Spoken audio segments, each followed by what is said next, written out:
Hello YouTube, welcome to a new Synthesizers video. It's pedal time. I'm sure you remember my videos about the super affordable and good sounding pedals from Donner, a Chinese company. Yellow Fall and Wave, two simple delays, but also the Tutti Love, a chorus, which I didn't like as much. These are still available for around €25, which is very cheap for these pedals. Donner recently started with stereo pedals at a very competitive price. This includes a new delay and reverb. Today I want to show you the new stereo reverb called Vintaverb that I bought at Amazon Germany for €50. For €50 you get a lot on offer here. 7 different algorithms, a freeze function for some algorithms, as well as a good range of parameters. Mix is the classic dry and wet mix control. Decay controls the reverb decay. Tone acts as a filter. And with the fourth parameter you can choose the different algorithms. With the switch in the middle you can change the pre-delay from short to long. The freeze function can be activated by holding down the pedal. The effect only remains active as long as you press it, which is probably a bit unhandy. The build quality is great in my opinion, the knobs are easy to turn, with a bit of resistance, so perfect, and don't feel cheap. But now enough talk, let's go in the sound demos.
a stereo reverb pedal possible for €50?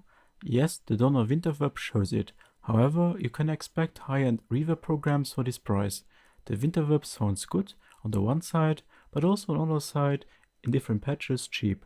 I like many algorithms much better with a long pre-delay and light filtering. Sonically, I put it in the lo-fi bit crushing area because it does not produce the cleanest sound at all. The Hall, Mod, but also the Dsverb algorithms convince me. Room and stereo are okay. The plate also sounds good. It's sometimes too big, and the spring is not really a spring, more like the broken, weird brother of a spring reverb. It's usable, but not super versatile. All available reverb types have one negative point in common. They start to resonate relatively quickly, something we don't like with reverbs, so be careful with the settings. All in all, the Vintaverb convinced me. Yes, it does reverbs. Yes, you can also use it for sound design. However, compromises have to be made in the quality of the algorithms. The Behringer reverb pedal that I have tested back in the days cost half the price and sounds better, but it's a plastic bomb. I like the build quality better here on the Donner. So if you like lo-fi and a bit dirty reverbs, you are welcome to take a look at the Vintaverb. At €50, it's a very affordable stereo reverb with a lot of functionality. Let me know in the comments below what do you think about the Vintaverb. It would be cool to discuss video. Big thanks for watching and I hope to see you again in one of the next Synthesizers videos. Bye!